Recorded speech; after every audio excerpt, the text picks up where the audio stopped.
Madame, Messieurs, bienvenue. Le 21 avril 2021, la Fondation Sylvia Bongo Ondimba pour la famille a organisé au Gabon la deuxième édition du prix Agathe Okumba d'Okwatsege et je vous propose de revivre ces moments avec moi durant l'heure qui va suivre, initiée en 2019 par la première dame du Gabon, Sylvia Bongo Ondimba. Ce prix a donc pour objectif de distinguer une association gabonaise qui, à travers ses actions sur le terrain, contribue à la promotion des droits de la femme au Gabon. C'est l'occasion de célébrer la femme gabonaise à travers une militante de première heure, une pionnière dans les défenses des droits des femmes au Gabon et au-delà, tout un symbole. Oui, mesdames et messieurs, Agathe Okumba d'Okwatsege est cette femme avec plusieurs cordes à son arc. Elle a été journaliste, mais également juriste, et elle a initié en 1960 plusieurs réformes, notamment celles visant à encourager la jeune fille enceinte à poursuivre sa scolarité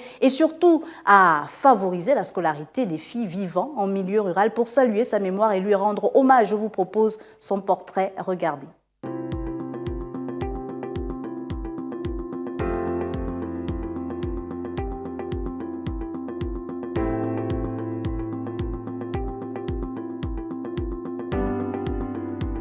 Je peux dire aux femmes ce que je dis également aux hommes, c'est que quand on a quelque chose à faire, il faut le faire le plus sérieusement possible.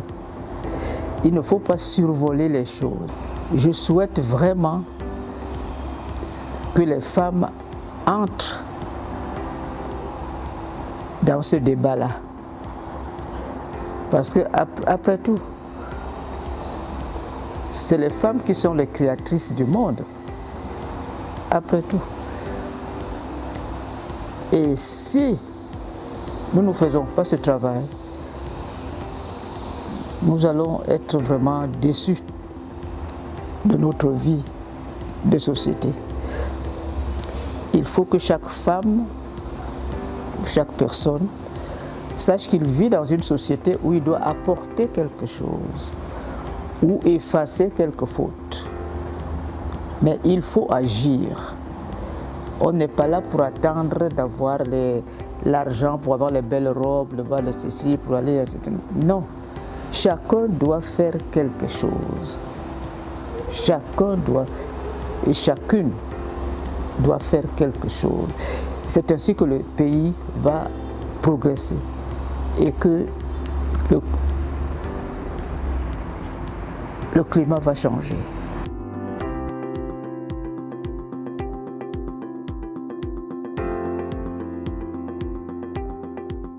Primée lors de la première édition du prix Agathe Okumba d'Okwatsege, deux associations ont pu étendre leur aide aux victimes de violences. Il s'agit de l'Observatoire des droits de la femme et de la parité, ODEFPA d'Honorine Zebitege et de l'association Cris de femmes de Caléopi et Loué. Regardez.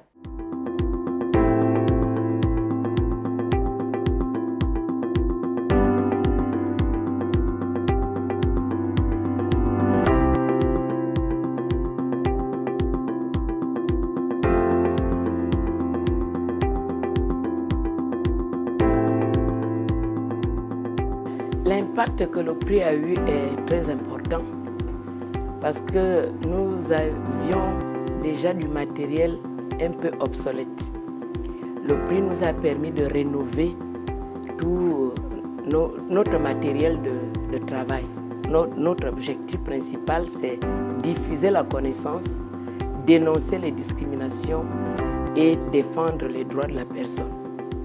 Et nous œuvrons beaucoup pour la complémentarité homme-femme, c'est-à-dire le combat véritablement contre l'ignorance. C'est pourquoi nous nous sommes dit, avec le prix, il faut que nous formions nos membres.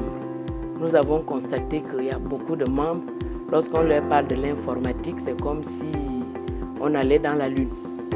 C'est pourquoi avec le prix, nous avons acquis le nouveau matériel informatique pour la formation, tout ce que vous voyez, les tables, les appareils, le formateur, nous avons acquis tout cela avec le matériel, le prix Agathe Okumba. Dans cette formation-là, toujours avec les membres, nous avons fait ce qu'on appelle la formation des parajuristes. Qu'est-ce que ça veut dire? Ce ne sont pas des juristes de formation, mais on leur donne des petites formations pour aider à atteindre l'objectif que nous nous sommes assignés, c'est-à-dire aider la femme, aider l'enfant, aider l'homme qui a des difficultés sur le plan familial. Comment cette personne doit faire lorsqu'elle a un problème? Au tribunal, qu'est-ce qu'on fait là-bas? Au commissariat, qu'est-ce qui peut arriver? Et en famille, est-ce qu'il y a quelque chose d'abord à faire?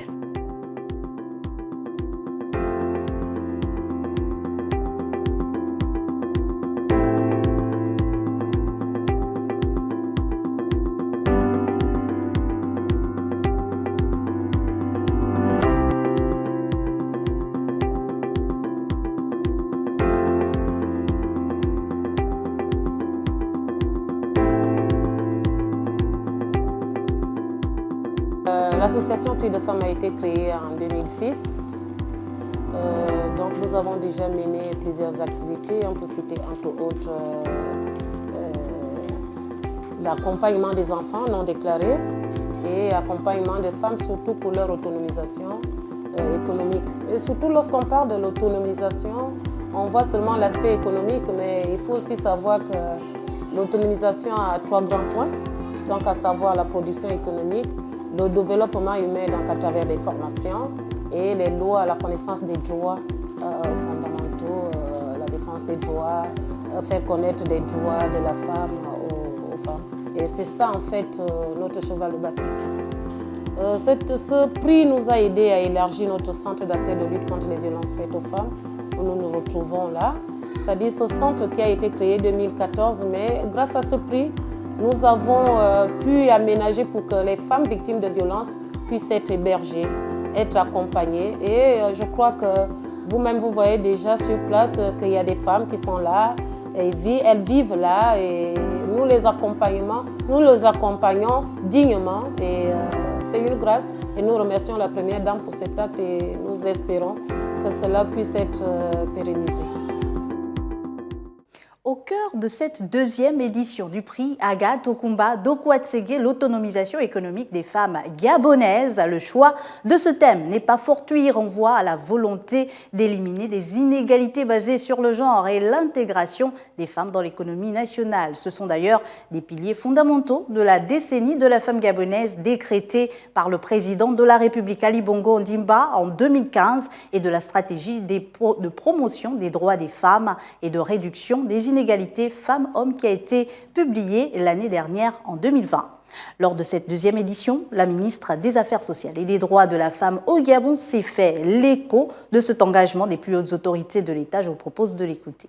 Excellence, Madame la Première Dame, Madame le Premier ministre, Mesdames et Messieurs les membres du gouvernement, Mesdames et Messieurs les acteurs de la société civile, Mesdames et Messieurs. Agathe Okumba d'Okwatsege était une femme d'honneur. Fille de pasteur, épouse affable, mère authentique, conseillère avisée et marraine respectée. Elle nous a légué un vibrant témoignage d'altruisme et d'abnégation, dont la gravure dans nos mémoires continue de nous enseigner et dont la force symbolique a inspiré, à juste titre, l'érection de cet autel à la gloire de l'excellence féminine qu'est ce prix dont l'identité immortalise son nom. Juste furent donc l'intuition, le constat et la décision d'instituer le prix Agathe Okumba d'Okwatsege, un mérite qui vous revient, Madame Sylvia Bongo Ondimba, vous qui, dans votre leadership de Première Dame, avez su appréhender en ce prix la nécessité d'établir pour les femmes une norme d'excellence, une source de motivation et un référentiel de valeur.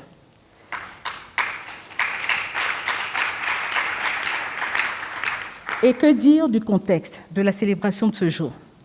De cet environnement sans précédent qu'est la décennie de la femme gabonaise, qui, de par les changements et les réformes qu'elle autorise, érige progressivement notre modèle social au rang de normes pertinentes, inspirant l'Afrique et le monde dans la lutte pour l'égalité de genre. Oui, que dire donc de ce contexte, si ce n'est qu'il est le fruit de la vision précoce, inspirée et déterminée de son Excellence Ali Bongo Ondimba, président de la République et chef de l'État, qui, dans son momentum, a judicieusement placé à la tête du gouvernement une femme d'expérience, Madame Rose Christiane Nosukara Ponda, pour accomplir ces réformes historiques. Excellence, Madame la Première Dame, le thème retenu pour cette seconde édition du prix Agathe Okoumba de Kwategué est « Autonomisation économique des femmes au Gabon ». À ce propos, le diplomate et économiste, homme d'État, homme politique, humaniste et scientifique décédé en 2018, qui était Kofi Annan, a dit, je cite, « Il n'y a pas d'outil de développement plus efficace que l'autonomisation des femmes ». Fin de citation.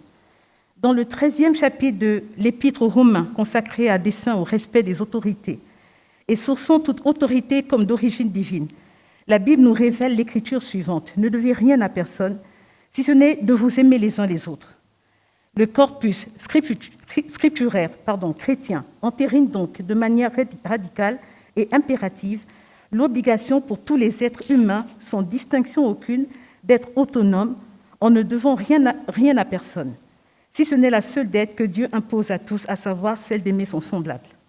Ainsi donc, l'autonomisation de la femme n'est plus seulement un enjeu économique, civique, social et politique, mais c'est la condition fondamentale et absolument nécessaire de l'édification d'une société juste et équitable, c'est-à-dire égalitaire.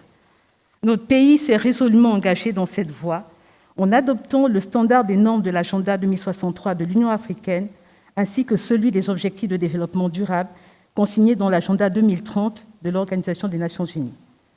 Excellence, Madame la Première Dame, fort de ce qui précède et m'adressant à présent aux acteurs de la société civile, lauréats de cette heure, je leur dirai qu'à l'instar de l'honneur qui leur sera fait de voir publiquement leurs actions et réalisations sublimées par la crédibilité du prix qui leur sera attribué, leur responsabilité est double. D'une part, vous devrez continuer de progresser afin de justifier la reconnaissance de votre mérite, mais surtout en tant que personne et organisation désormais de référence, vous aurez dès lors le devoir d'exemplifier par votre posture et de contaminer par votre vertu l'écosystème civil national en le tirant vers le haut par la force de votre leadership transformationnel. C'est ainsi que vous honorerez votre pays comme cette pionnière, juriste de formation et journaliste à Radio Gabon aux premières heures de l'indépendance, qui mena avec courage et détermination le combat en faveur des droits de la femme. Son engagement empreint d'humanisme et de générosité contribua à marquer l'histoire de notre cause. Elle nous a quittés après un voyage qui a duré près de 9 décennies pour se reposer de son précieux et dur labeur, dont l'héritage nous a été légué pour que jamais la flamme de Maman Agathe Okoumba de Kwategué ne s'éteigne et que se perpétue l'espoir d'un lendemain radieux pour nous, les femmes gabonaises, et pour nos sœurs africaines et celles du monde. Je vous remercie. Et sur cette question d'autonomisation des femmes gabonaises, nous avons tendu notre micro à certaines femmes gabonaises pour voir ce qu'elles en pensent. Regardez. Pour moi, l'autonomisation de la femme gabonaise est cette femme-là indépendante qui ne dépend pas d'un homme, qui a son gagne-pain, c'est-à-dire qui se démerde dans la vie. Ce n'est pas forcément avoir un bureau, qui sait comment subvenir à ses besoins sans pourtant attendre d'un homme. Autonomiser la femme gabonaise, c'est rendre la femme gabonaise plus responsable d'elle-même, c'est permettre à la femme gabonaise de se prendre en charge soi-même au lieu d'attendre que cela vienne de son mari, au lieu d'attendre que cela lui vienne d'ailleurs. En gros, c'est la femme indépendante, c'est la femme qui se débrouille, la femme qui subvient à ses besoins. C'est lui donner les moyens, les ressources, l'environnement adapté pour son épanouissement. Un épanouissement professionnel, un épanouissement social. Quand je parle d'épanouissement, je parle effectivement d'indépendance. C'est cela, mais c'est une indépendance qui n'est pas entendre sous le prisme, on va dire, d'une supériorité vis-à-vis de l'homme, donc du sexe opposé. C'est tout simplement que la femme puisse se prendre en main, puisse se prendre en charge et bien sûr avoir accès aussi à certains biens et services. Une mère qui peut se réaliser, ça veut dire que c'est une mère qui peut de mieux en mieux prendre en charge ses enfants et c'est une mère qui peut de mieux en mieux définir l'avenir de ses enfants.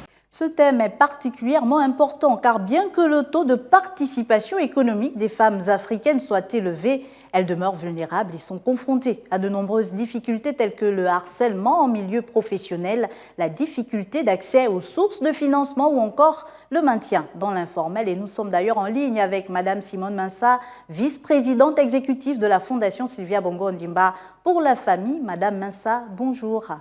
Bonjour Madame Biogo. Alors Madame Insa, dites-nous quelles sont les mesures prises par les autorités gabonaises pour remédier à ces difficultés? Mettre fin à toute forme de discrimination contre les femmes est un droit humain fondamental, garanti par la Constitution gabonaise qui se fonde sur des valeurs telles que l'équité, l'égalité, le respect d'autrui, la solidarité. Alors nous pouvons dire que très tôt, l'État gabonais a pris des engagements en faveur de la protection et de la promotion des droits des femmes.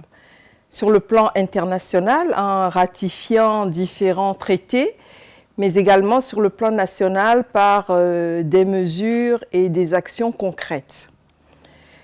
Toutefois, je crois qu'on peut le dire, le tournant de cette lutte pour les droits des femmes a été l'instauration de la décennie de la femme gabonaise en 2015. À partir de cette date, il y a eu un renforcement progressif de l'arsenal juridique contre toutes les mesures discriminatoires envers les femmes. Et toujours à partir de cette date, nous avons la promulgation de lois de lutte contre le harcèlement sexuel en milieu professionnel, mais aussi d'accès des femmes aux élections politiques et aux postes de responsabilité au niveau supérieur de l'État.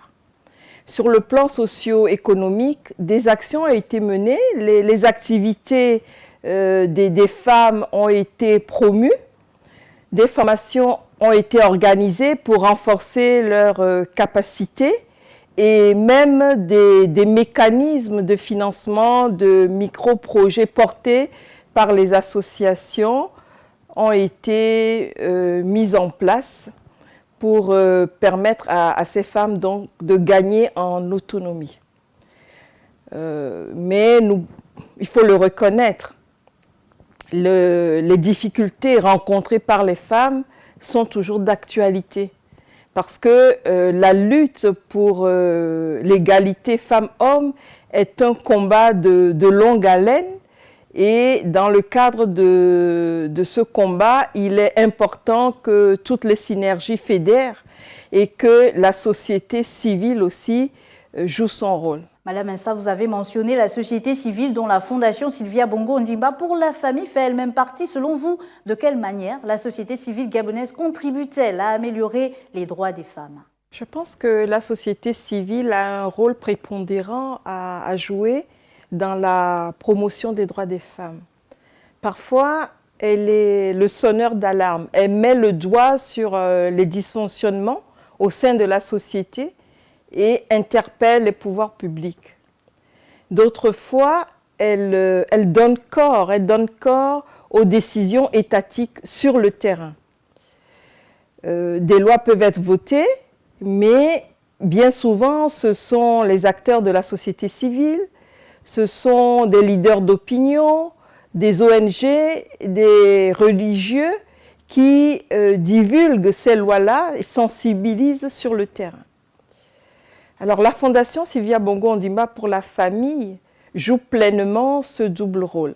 Elle sait dénoncer lorsque c'est nécessaire, mais elle sait aussi apporter des solutions et être sur le terrain, au plus près des populations, pour sensibiliser, pour informer, afin que les femmes ne demeurent pas en marge des opportunités, des nouvelles opportunités qui s'offrent à elles.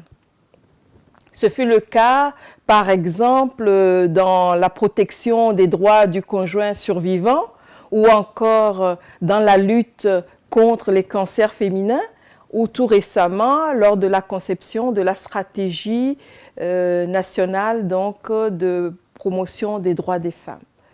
À mon avis, cette synergie entre l'État et la société civile est fondamentale si nous voulons amener notre pays au niveau de parité tant souhaité. Merci beaucoup à vous, Madame Simone Mensa, pour toutes ces précisions. Je rappelle que vous êtes vice-présidente exécutive pour la Fondation Sylvia Bongo Ondimba pour la famille. Elle est impliquée au quotidien pour la cause de la femme, pour la défense de ses droits, celui d'aller à l'école, celui d'être en bonne santé, celui de l'autonomisation de la femme. Chacune de ces actions est un engagement pour la femme gabonaise et pour la nation tout entière. Je vous propose de suivre avec moi l'allocution de la première dame, Sylvia Bongo Ondimba. Lorsque la Fondation Sylvia Bongo Ondimba pour la famille a lancé ce prix il y a 2 ans, notre volonté était de soutenir celles et ceux qui luttent pour l'égalité. Tout comme Madame Agathe Okoumba de Coatsege, cette dame de courage et de conviction. Aussi, était-il important de se réunir aujourd'hui, malgré et surtout en raison des circonstances sanitaires actuelles, pour poursuivre son combat qui résonne plus fort que par le passé. En effet, l'année 2020 a été malheureusement l'année de recul de certains acquis. Elle a fait ressortir les inégalités des droits et de fait entre les citoyens et les citoyennes, les femmes étant les premières victimes des tourments économiques et sociaux. Sur ce chemin, les femmes gabonaises rencontrent encore des obstacles, notamment en matière d'accès au financement et à l'emploi. Toutefois, ce qui les caractérise et force notre admiration, c'est leur capacité de résilience et leur détermination à aller de l'avant et prendre leur destinée en main. Ainsi, ce sont quelques 41 associations qui ont postulé. Ce nombre important montre la vivacité de la société civile gabonaise. À vous tous qui avez franchi le pas, je dis bravo. Quel que soit le résultat final, sachez que vous méritez notre admiration et notre considération. Avant de clore mes propos, je voudrais lancer un vibrant appel à nos leaders politiques. Il est plus que jamais urgent de soutenir les ONG et les femmes entrepreneurs. Je voudrais également adresser mes vifs remerciements à Monsieur le Président de la République pour son engagement personnel en faveur des femmes et la promotion des droits des femmes gabonaises. Pour avoir été sensible à nos cris de cœur, en posant des actes forts. Il y a près de 6 mois, nous assistions ici même à la cérémonie de la remise de la stratégie de réduction des inégalités hommes-femmes et sous ces autres instructions, une task force Gabon Égalité menée par le gouvernement et Madame le Premier ministre a été mise en place. Aujourd'hui, des avancées majeures sont déjà visibles pour les droits des femmes, telles que les réformes législatives et réglementaires en cours. Cette dynamique contribuera, je le crois, à faire du Gabon de demain un pays où les femmes pourront bénéficier pleinement de leurs droits. Pour ma part, je continuerai ce combat à vos côtés, pour nos femmes, pour nos familles et pour nos communautés. Je vous remercie. Durant cette 2e édition, l'autonomisation économique des femmes gabonaises a été au centre des échanges. Le premier panel réunissait autour de la première dame Sylvia Bongo Ondimba, la ministre de l'Emploi, de la fonction publique, du travail et de la formation professionnelle, porte-parole du gouvernement Madeleine Baird, le ministre de l'Agriculture, de l'Élevage, de la Pêche et de l'Alimentation, Biendi Manganga Moussavou, était également de ce panel et avec eux une entrepreneure et propriétaire fondatrice de la ferme urbaine Okoumé, qui est une micro-ferme hydroponique située à Libreville. Claudia Ondo, je vous laisse apprécier la particularité de ce panel qui a d'ailleurs été qu'il était connecté par visioconférence à un groupe de jeunes entrepreneurs qui suivent le programme Je me lance de l'incubateur national Junior Achievement Gabon. Suivez. Madame la Première Dame, Mesdames et Messieurs les membres du gouvernement, Mademoiselle Claudia Ondo, peut-être commencer par nous donner votre définition que représente pour vous l'autonomisation des femmes gabonaises. Madame la Première Dame. Je pense que c'est l'indépendance de pouvoir élever ses enfants, de pouvoir les envoyer à l'école, d'être digne face à la société. Et c'est important que chaque maman ou chaque femme puisse pouvoir élever leurs enfants dans la dignité. Et c'est toujours bien d'avoir un avis extérieur quand même, parce que vous êtes un homme, Monsieur le Ministre. Selon vous, quelle est votre définition de l'autonomisation de la femme gabonaise? Merci beaucoup. Bonjour à tous. Pour moi, l'autonomisation, c'est un processus qui commence déjà depuis l'enfance, avec l'éducation, surtout des jeunes filles. Et en tant que père de plusieurs petites filles, je suis très préoccupé par cette question. Et il commence donc dans le cercle familial et ce processus se poursuit au sein de la société pour permettre à la jeune fille qui deviendra une femme d'avoir la possibilité d'exprimer ses droits au niveau social, au niveau économique et même au niveau politique.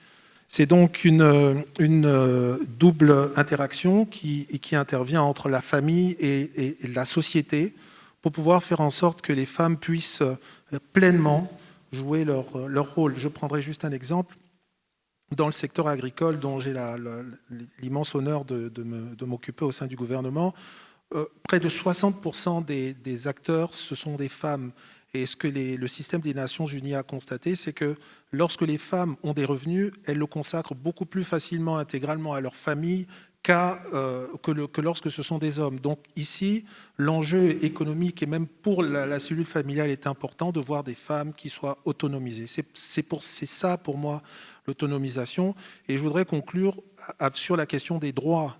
C'est que lorsque la société, comme c'est le cas ici au Gabon, donne des droits dans le cadre d'un nouveau code civil, dans le cadre d'un nouveau code pénal, c'est ça qui renforce le sentiment chez la femme qu'elle ne doit pas se laisser imposer des choses et qu'elle a la liberté de dire oui ou de dire non et même d'oser. Voilà ce que je pense de l'autonomisation. Merci beaucoup, Monsieur le Ministre. Mademoiselle Claudia Ondo, vous êtes à la tête d'une entreprise, vous êtes fondatrice de votre ferme. Est-ce que vous vous considérez comme une femme autonome, une femme gabonaise autonome? Oui, absolument. Je ne peux que dire que je me considère comme une femme autonome. J'ai eu la chance de grandir dans un foyer où on m'a laissé le choix. On m'a laissé le choix de me lancer en agriculture, ce qui n'est pas commun pour une jeune femme. Surtout que je suis considérée comme une fille de la ville, donc encore plus surprenant. Mais pour répondre à votre question, oui, absolument. Pour moi, lorsqu'on parle d'autonomisation des femmes, c'est leur donner le choix d'être le moyen d'être intellectuellement et financièrement indépendantes. Donc, de pouvoir dire à ces jeunes femmes-là, à ces femmes, lorsqu'elles ont envie de développer quelque chose, lorsqu'elles ont des talents, lorsqu'elles ont le désir d'accomplir quelque chose, il y a un programme qui est là pour vous, il y a un soutien qui est là pour vous, que ce soit aussi répandu au niveau de la société, que ce soit qu'on fasse un travail au niveau des points de vue des personnes, des familles, des hommes surtout, que ces hommes-là nous accompagnent dans notre désir de devenir intellectuellement et financièrement indépendantes. Donc je pense que d'un côté, il y a un travail qui doit être fait au niveau des politiques, au niveau des gouvernements, oui, mais il y a aussi un énorme travail qui doit être fait au niveau de l'environnement social, et ça inclut le travail et le travail qu'il y a à faire sur les points de vue des hommes. Merci beaucoup, Mademoiselle Ondo. Monsieur le Ministre, peut-être pour rebondir, pour les femmes agricultrices que vous rencontrez au quotidien, quel est l'accompagnement que vous leur proposez? Peut-être qu'il y a certaines ici dans cette salle qui vous regardent ou à la maison et qui aimeraient savoir, est-ce qu'il y a des programmes auxquels elles peuvent se greffer? Est-ce que le ministère pense à elles? Merci beaucoup. Je pense que les femmes qui sont ici sont l'expression même pour certaines, celles qui se sont illustrées dans l'agriculture, l'expression même de l'impact des programmes que le gouvernement a mis en œuvre. Je pense au Prodiac 2, lorsque le président de la République a organisé les premiers Grands Prix de l'excellence, la plupart des lauréates sont issus du programme Prodiac 2, qui est un programme de renforcement de capacité des agricultrices et qui a permis réellement de faire monter en gamme les agricultrices et même les agriculteurs de notre pays. Il y a plusieurs programmes qui sont offerts aujourd'hui par le gouvernement, le PEDAR 2 pour l'agriculture rurale, et nous avons de très bons résultats. Je pense que le plus important ici, quand je vois notre environnement et surtout celui des femmes agricoles, le plus important, c'est de s'immatriculer. Il faut sortir de l'informel. Il faut que les agriculteurs puissent au maximum disposer d'un agrément technique ou d'un agrément de coopérative. Il est important que lorsqu'il y a des recensements qui sont faits par l'administration, là je pense au recensement général d'agriculture que nous avons organisé et qui a donné ses premiers résultats, qui nous révèlent que la plupart des femmes agricultrices sont en milieu urbain aujourd'hui dans notre pays. Je pense que c'est important de se faire connaître et de ne pas hésiter, comme le disait mademoiselle Ando, à aller vers les programmes et à arriver à y croire. Il y a beaucoup de choses qui est fait. Nous avons la possibilité de mettre des terres à disposition. Il y a des dispositifs qui permettent désormais d'avoir accès quand même à un certain nombre d'accompagnements. Mais je pense que tout se passe dans la proximité entre les programmes et les femmes, dans la connaissance de son environnement. Il y a plusieurs femmes qui veulent se lancer dans l'entrepreneuriat et qui sont des femmes au foyer, pour certaines, des jeunes filles mères, mais elles se posent la question comment être à la fois une femme, une mère et une femme dirigeante, et comment surtout prioriser les différents rôles. Pour ma part, parce que je peux parler de mon expérience, puisque j'étais chef d'entreprise, j'ai ouvert ma boîte, j'avais 24 ans, et mon fils aîné, j'avais 27 ans.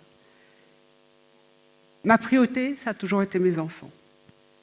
Si j'ai voulu être indépendante, si j'ai voulu bien gagner ma vie, c'est pour amener un avenir à mes enfants. Ils n'ont pas demandé de venir, donc j'ai fait de mon mieux. Les femmes de tous les temps ont toujours pu partager leur temps avec leur mari, leur travail et leurs enfants. On en revient à ce qu'on disait tout à l'heure, et mademoiselle Ando a très bien parlé. Quand on veut, on peut. Si on a le cœur à faire, si on veut faire les choses le mieux que l'on veut, et il faut faire les choses, il faut toujours être les meilleurs, c'est comme à l'école, il faut être la première. Si vous avez un salon de coiffure, il faut que ça soit le plus beau salon de coiffure de Libreville. Donc, dans ce sens-là, je voulais que mes enfants soient les meilleurs élèves, je voulais être la meilleure agence immobilière, donc je me partageais mon temps, comme j'imagine vous, comme j'imagine Madame Baird, et écoutez, ils ont grandi, aujourd'hui ils sont grands, ils vont bien. Je vais bien, je suis en forme. Merci beaucoup, Madame la Première Dame. Nous allons repartir du côté de Djie Gabon. Je pense que vous nous recevez toujours. Est-ce que vous avez une autre question pour les panélistes? Bonjour, messieurs et dames. Ma question est la suivante. Comment faites-vous pour dépasser les pressions que peuvent rencontrer les femmes dans leur vie quotidienne? Alors voilà une question, Madame la Première Dame. Je pense qu'au Gabon, le problème n'est pas dans les blocages parce que nous sommes une femme. J'aurais dit, j'étais chef d'entreprise, j'avais 24 ans, je n'ai jamais eu, et pourtant j'avais un métier d'homme, j'étais des fois sur des chantiers, je n'ai jamais eu de blocage parce que j'étais une femme. Des fois, le blocage, c'est nous-mêmes, nous les femmes, parce qu'on pense qu'on n'est pas capable ou parce que l'homme est soi-disant plus fort. Non, on est les mêmes et il n'y a pas de blocage. Et je pense que la société gabonaise, désolée mademoiselle, elle est très très ouverte de ce côté-là. J'ai visité des pays où là, les femmes, dans certains pays, n'ont pas le droit de conduire, ou elles n'ont pas le droit de parler à un homme, elles n'ont pas le droit d'avoir des amis, n'ont pas le droit d'aller à l'école, ce qui n'est pas le cas au Gabon.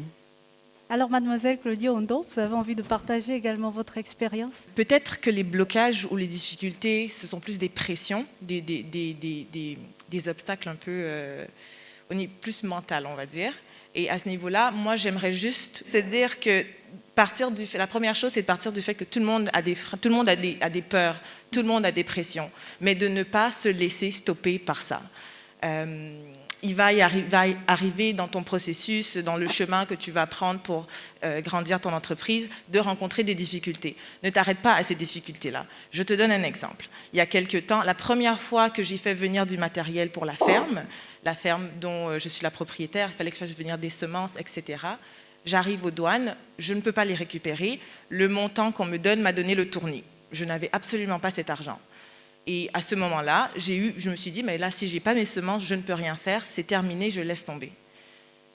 Ce que j'ai fait, j'ai lu, j'ai fait des recherches, je me suis informée et j'ai découvert que pour les entreprises agricoles, il y a un dédouanement de taxes, on ne paye pas les douanes, quelque chose comme ça. Je l'ai découvert sur Internet comme ça, en cherchant. Et à partir de là, j'ai entamé les démarches pour pouvoir obtenir ce dédouanement de taxes-là, qui, bon, n'a pas fait une énorme différence, mais quand même, ça m'a permis de récupérer le matériel dont j'avais besoin. Les blocages, les pressions, les difficultés, les freins, tout le monde en a. Tout le monde en a, mais de ne pas t'arrêter à ça, de t'informer, poser des questions, de faire des recherches et de les dépasser, ces blocages-là, ces difficultés-là, de les dépasser. Madame la ministre Baird, à vous, j'aimerais demander comment ces femmes aujourd'hui peuvent devenir de réelles actrices du développement gabonais. Comment elles peuvent impacter le développement de leur pays à travers leurs activités? Écoutez, ces femmes-là, d'abord, elles sont talentueuses, elles ont des projets. Le gouvernement a accompagné un certain nombre de programmes d'éducation entrepreneuriale. Donc, par exemple, Madame la Première Dame, vous aviez lancé il y a quelques années le programme Akassi, qui étaient des programmes qui étaient intégrés avec des financements pour pouvoir permettre aux femmes de bien structurer leurs projets en financement. Donc, ce sont des actions comme ça qu'il faut poursuivre. Quand une femme a un projet comme notre brillante panéliste dans son programme de ferme, elle va avoir en elle la détermination de réussir son projet. Donc, il faut qu'on l'aide à l'accompagner à avoir cette éducation financière, cette éducation de prospérité pour que ce projet. Mais cette jeune fille, elle a peut-être un mari, elle est peut-être mère de famille. Elle doit également être accompagnée pour pouvoir réussir. Parce que, comme l'a dit Madame la Première Dame, on aime les enfants, mais on aime aussi le travail. Donc, il faut trouver le juste équilibre pour donner à chaque segment la bonne dose. Une fois qu'on a ça, et vous allez certainement être en prospérité, vous avez peut-être aujourd'hui, je ne sais pas combien de travailleurs vous avez, de salariés, mais je suis sûre que votre ferme va prospérer. Vous allez donc devenir une patronne. Et donc, on doit également vous donner cette éducation pour avoir la capacité de gérer votre capital humain, parce que votre projet ne pourra pas prospérer si ce capital humain n'est pas géré. Si vous avez des grèves tous les jours, vous n'arriverez pas à livrer. Et c'est là où il faut qu'on les aide, qu'on impacte mieux. Je pense que le programme que la Première Dame avait mis à l'époque, c'était un réseautage. Il y avait des femmes de tous les niveaux. Il y avait Madame le Premier ministre qui, à l'époque, était la maire de la capitale. Il y avait, moi j'étais dans le secteur privé, il y avait la présidente du Sénat, il y avait des salariés, il y avait des entrepreneurs, il y avait des militaires. Et pendant plusieurs mois, nous avons travaillé, nous avons échangé. Et je garde un excellent souvenir de ça parce qu'en réalité, ce qu'il faut, c'est partager. Vous voyez, Mademoiselle Ondo a un narratif tellement positif qu'elle devrait booster les autres.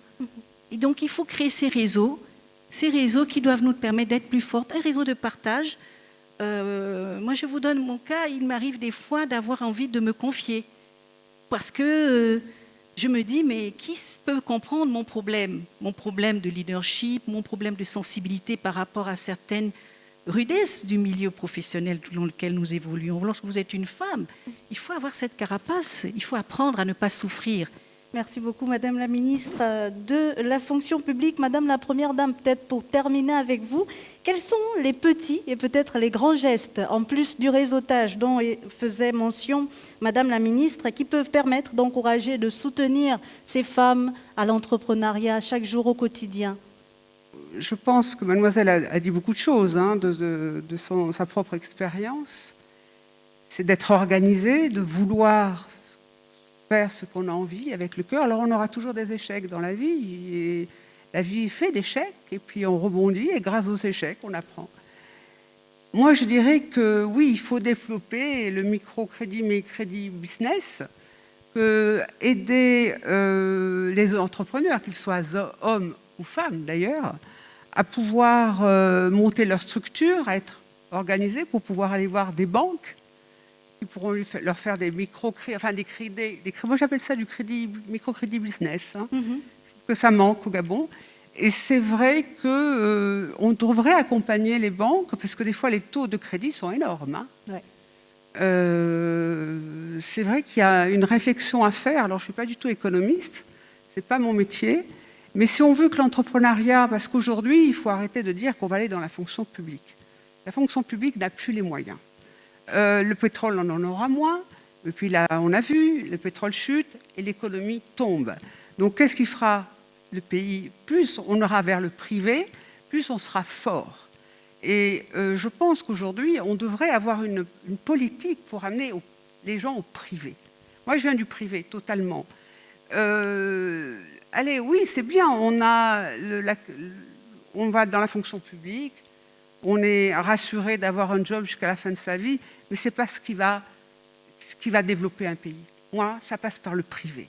Et le privé, il faut l'aider. Et c'est vrai que l'État devrait avoir une politique basée sur augmenter les entreprises, augmenter cette capacité à vouloir faire soi-même, l'auto-entreprise. Et c'est une vraie discussion, et bon, puisque Madame le ministre est là et Madame est là, et c'est vraiment avoir une stratégie dans les prochaines années, parce que ces jeunes-là, ils ont envie de travailler, ils ont envie d'être indépendants, ils ont envie de... Enfin, j'imagine, la majorité, mais il faut aussi qu'on trouve des moyens pour les accompagner. Merci beaucoup, Madame la Première Dame, pour votre intervention, et ce sera celle qui va clôturer ce panel. Je remercie aussi toutes les entrepreneurs de GIE Gabon qui étaient ici avec nous dans cette salle et aussi par visioconférence. Merci à vous d'avoir participé à ce panel. Et dans la continuité de cette journée, les échanges se sont poursuivis autour de la thématique de l'inclusion économique des femmes, un panel exclusivement féminin, avec la participation de Grace Mabika, une entrepreneure gabonaise fondatrice de Bonga, une entreprise de fabrication de vélos à base de bambou. Antonia Akouré était également de ce panel, directrice communication et marketing à l'Agence nationale de la promotion des investissements au Gabon, et Jenny Mvou, directrice du crédit à Cofina, y a également pris part. Je vous propose de suivre les échanges. Je commencerai avec vous, Madame Grace Mukita. Partagez-nous votre expérience. Aujourd'hui, on parle de défis par rapport au lancement dans l'entrepreneuriat. Quels ont été les vôtres par rapport à votre expérience? Alors, Bonga est né de la crise Covid-19, oui. Lorsque l'hôtel du Lac Bleu, qui est à Mouila, a été fermé à cause des mesures gouvernementales. Donc, au chômage et sans emploi, avec 40 employés aussi qui étaient complètement inquiets par rapport à leur avenir. Il fallait penser outside the box, n'est-ce pas? Changer un peu les idées. Et vraiment, de mon expérience personnelle, il y a vraiment 3 défis, 3 challenges qu'on a dû surmonter. Le temps. Déjà. On n'en parle pas assez, mais c'est le temps. Il faut avoir le temps, parce que lorsque vous vous êtes concentré, on va faire comment pour manger, on va faire comment pour payer l'eau et l'électricité, bien qu'on a bénéficié pendant 2 mois de l'accès gratuit. Il faut avoir le temps pour pouvoir s'investir et lancer et développer l'activité que l'entreprise que l'on veut lancer. Et le plus gros défi, bien sûr, on en parle tout le temps, c'est le financement, l'accès au financement ou l'accès au crédit. Et on aura le temps d'en parler sur ce panel. Oui, et enfin, c'était le poids de la culture gabonaise au niveau de la famille. L'entrepreneuriat, particulièrement pour ma famille, n'est pas considéré comme une profession. Donc, c'était assez difficile de dire qu'on va laisser ça pour pouvoir faire ça et se concentrer sur ça. C'est un sacrifice, essentiellement, parce qu'on ferme les yeux sur une sécurité en termes de revenus et on espère qu'éventuellement on va être récompensé plus tard. Donc, ce sont vraiment les 3 défis, le temps, la mentalité des autres, l'opinion des autres. Tu es diplômé, qu'est-ce que tu fais? Comment tu vas laisser un dossier à la fonction publique? Qu'est-ce que tu fais? Mais pourquoi te lancer à être entrepreneur? Un peu comme sauter dans le vide. Exactement. On a l'impression qu'on dit à tout le monde qu'on saute dans le vide et nous sommes fous. Donc, ce sont vraiment les 3 challenges auxquels j'ai dû faire face. Madame Antonia Akouré, vous les côtoyez au quotidien, ces entrepreneurs. Quelles sont les facilités que vous offrez au niveau de l'ANPI pour formaliser leur entreprise? Spécifiquement aux entrepreneurs, à l'ANPI, on a un service dédié à l'accompagnement de l'entrepreneuriat. Alors, quand un entrepreneur arrive, il est directement pris en charge par notre service dédié. On leur propose des services de structuration de leur dossier bancaire, la construction de leur business plan pour leurs projets et bien évidemment des facilitations pour la formalisation de l'entreprise. Parce que c'est très important de dire qu'il y a beaucoup d'entrepreneurs qui commencent d'abord leur activité dans l'informel, mais pour pouvoir un jour accéder au financement, il faut d'abord être formalisé. Alors, on les accompagne dans la formalisation de leur entreprise. On leur donne tous les outils nécessaires et bien évidemment, on leur demande s'ils sont retenus de manière physique de se connecter sur Internet et de le faire grâce au guichet numérique de l'investissement. Est-ce qu'il y a davantage de facilité pour les femmes que pour les hommes ou est-ce que c'est le même type de facilité qui est offert que l'on soit homme ou femme? Est-ce qu'on a un peu plus de chance pour une femme de facilement ouvrir son entreprise quand on vit à l'ANPI parce qu'on est une femme ou bien? De manière précise, non, mais je tiens à rappeler que c'est la décennie de la femme. Oui. Donc forcément, quand une femme se présente, on apporte de l'intérêt à ce qu'elle vient nous dire, bien évidemment. Mais nous n'avons pas de programme dédié encore, mais c'est quelque chose à quoi nous pensons sérieusement. Pour l'instant, aujourd'hui, nous accueillons tous les entrepreneurs de la même manière. Je me tourne vers vous, Madame Jenim. J'aime bien le sourire que vous faites parce que c'est un peu cette question que les entrepreneurs reposent à chaque fois, la difficulté à laquelle ils sont le plus confrontés, j'allais dire. Comment vous, au niveau de Cofina, vous réinventez la roue pour favoriser l'accès au crédit? D'accord. Mais donc Cofina est né justement du fait qu'on avait remarqué que les PME africaines n'étaient pas suffisamment accompagnées. Donc en ce qui concerne la problématique spécifique des femmes, nous avons une filiale au niveau de la Côte d'Ivoire qui s'appelle Finel et qui est dédiée au financement spécifique des femmes. Donc au travers de Finel, Cofina apprend aujourd'hui à mieux accompagner les femmes et à comprendre les problématiques spécifiques des femmes dans l'entrepreneuriat. En ce qui concerne Cofina Gabon, juste avant de venir, je me suis fait faire mes statistiques. Donc rien que sur l'année 2020, on a accompagné pour près de 260 projets ou entreprises portées par des femmes et ça représentait à peu près 1,3 milliard. Donc c'est pour dire qu'aujourd'hui, on accompagne les femmes. On n'accompagne pas que les femmes, mais on accompagne les entrepreneurs. Donc la problématique liée au financement, à l'accès au financement, c'est de deux ordres. Donc nous, quand on va regarder l'entrepreneur, on va regarder son activité, on va regarder l'existence de son activité et son antériorité dans son activité.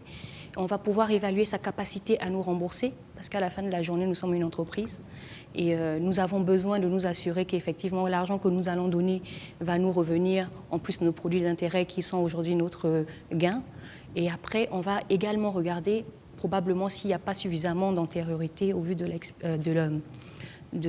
l'antériorité de l'entreprise elle-même et son existence, l'antériorité en termes d'expérience du porteur de projet lui-même. Donc ce qu'il sait faire, son savoir-faire, son expérience au cours de sa vie, donc ce qu'il a appris dans sa vie de tous les jours ou ce qu'il a appris dans son parcours professionnel qui nous conforte aujourd'hui sur sa capacité à pouvoir répondre de façon convenable aux demandes de ses clients à lui, qui lui permettra de pouvoir porter une entreprise pérenne et en fin de compte pouvoir nous rembourser. Mais à ce niveau-là, Madame Akouré, je reviens vers vous.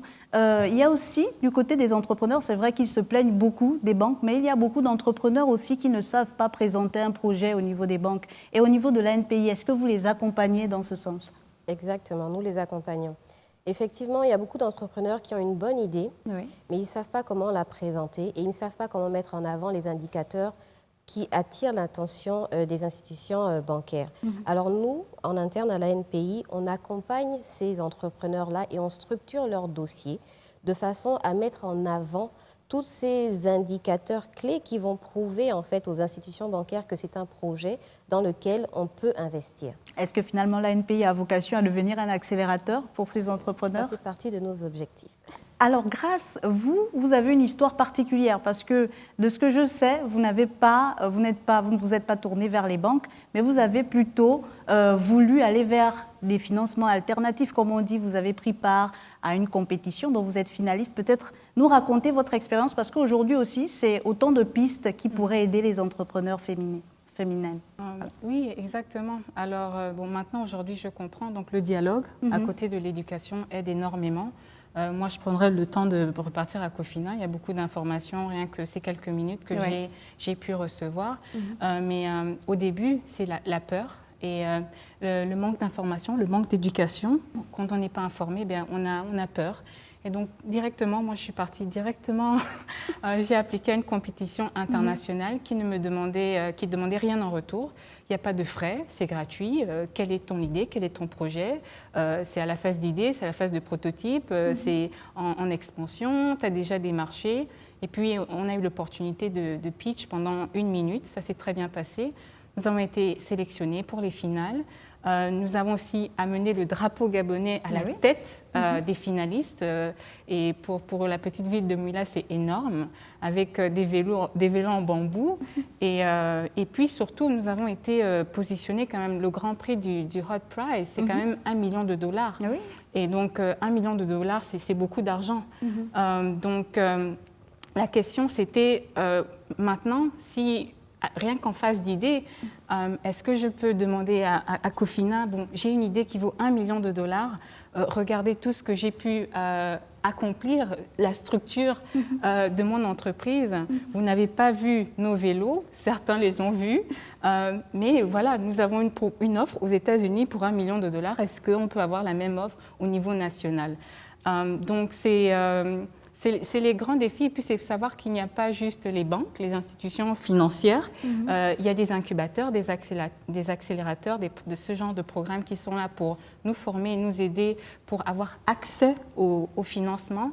Et parfois, ce sont des compétitions aussi, lorsque vous gagnez un prix et qui peuvent vous aider afin de... On ne peut pas éviter, un entrepreneur ne peut pas éviter cette phase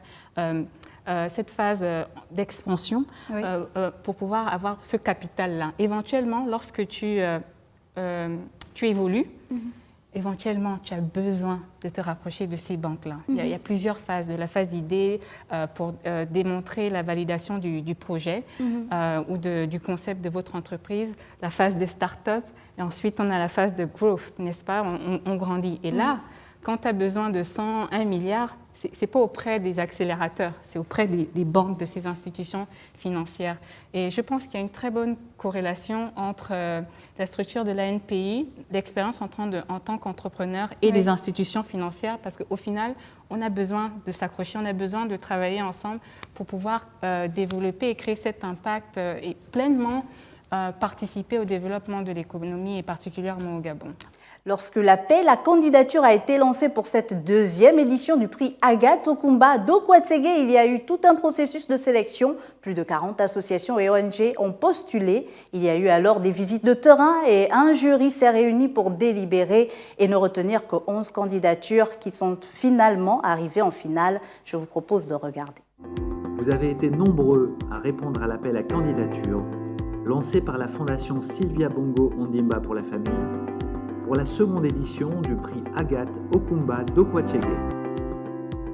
Alors que pour la première édition, nous n'avions reçu qu'une dizaine de dossiers, cette année, c'est plus de 40 associations qui ont répondu à l'appel.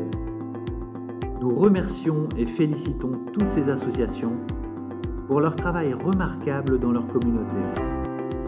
Malheureusement, il fallait faire un choix. Et après une première délibération, le jury a sélectionné les 11 associations finalistes sur la base de critères de sélection bien définis. Il est important de rappeler que le prix initialement fixé à 40 millions de francs CFA a été réévalué au regard de la qualité des projets. La Fondation Sylvia Bongo Ondimba pour la famille a mis à disposition 50 millions de francs CFA pour les associations et les membres du jury ont décidé de primer au lieu d'une association, 3 associations avec 30 millions de francs prévus pour l'association qui a remporté le grand prix et 10 millions pour chaque prix d'encouragement. L'un des prix d'encouragement a été remporté par une association active dans la production de chips de bananes et donne un bel exemple d'ailleurs de solidarité des bénévoles voyants qui aident les non-voyants dans certaines activités telles que la friture de la banane, l'Association nationale des aveugles et amblyopes du Gabon. Je suis Arlette Nadia Mengebiban, présidente de l'Association nationale des aveugles et amblyopes du Gabon, ANAG. La NAG existe depuis le 14 avril 2005. Ça fait pratiquement 16 ans parce que nous sommes en avril. Dans 5 jours, la NAG aura ses 16 ans. Ça fait 16 ans que nous existons. Vous savez, il y a des gens qui ne peuvent pas facilement se faire entendre d'eux-mêmes Mais au sein de l'association, leur voix peut aller loin.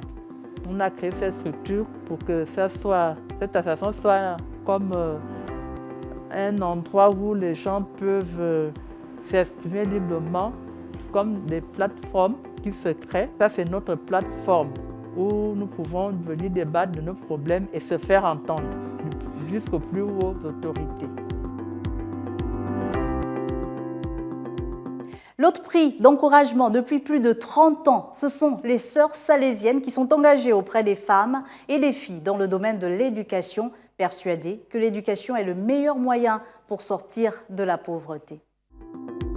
Les centres que nous avons initiés, c'est d'alphabétisation parce que toutes nos activités visent que la femme soit alphabétisée. Notre souci important, c'est éduquer les jeunes en général, mais surtout les jeunes filles et les plus diminuées. Et après, nous avons d'autres activités qui peuvent l'aider dans un travail futur. Non? Nous avons la pâtisserie, nous avons la coiffure, la couture et l'informatique. Le centre n'est pas tellement bien équipé en matériel et aussi les profs avaient un petit salaire qui soit plus grand que ce que je les donne parce que maintenant c'est bénévole. Et mon rêve, c'est que toutes puissent être alphabétisées, puissent être autonomes, puissent être dignes dans la société, dans la famille, parce qu'une femme alphabétisée, elle a tous les droits et peut aussi donner un bon coup de main à la famille et à la société. Et le grand prix de cette deuxième édition d'Agathe Okumba d'Okwatsege est l'ONG Malachi, engagée dans le renforcement des capacités des femmes commerçantes dans les marchés. Cette ONG leur octroie des microcrédits comme capital de lancement ou d'expansion de leurs activités appréciées. L'ONG Malachi est le fruit de l'expérience de ma vie. À 17 ans, j'ai été orpheline, j'ai grandi dans un quartier sous-intégré. À un certain moment de ma vie, je me suis retrouvée dans une situation assez confortable et j'ai pensé qu'il fallait redonner à la communauté, à la société, ce que cette société avait bien pu me donner. Donc avec un groupe de personnes, nous avons décidé d'œuvrer dans le cadre de la lutte contre la pauvreté parce que nous côtoyons également ces cibles vulnérables au quotidien et nous avons décidé de nous mettre sur le terrain pour leur apporter une réponse, aussi modeste soit-elle, et c'est de là qu'est née vraiment cette histoire passionnante de l'ONG Malachi. On a sollicité Malachi puisque on n'avait pas d'association et on a vu que Malachi pouvait nous venir en aide pour nous soutenir, femmes commerçantes, marché Maman Suzanne Bauduit. Nous sommes allés, elle nous a tenus, elle nous a donné des moyens. On a commencé le lancement et nous avons reçu les enseignements d'épargne. Au lieu d'aller prendre le bon quelque part, donc nous-mêmes, on multiplie notre argent nous-mêmes pour travailler. C'est grâce à Malachi.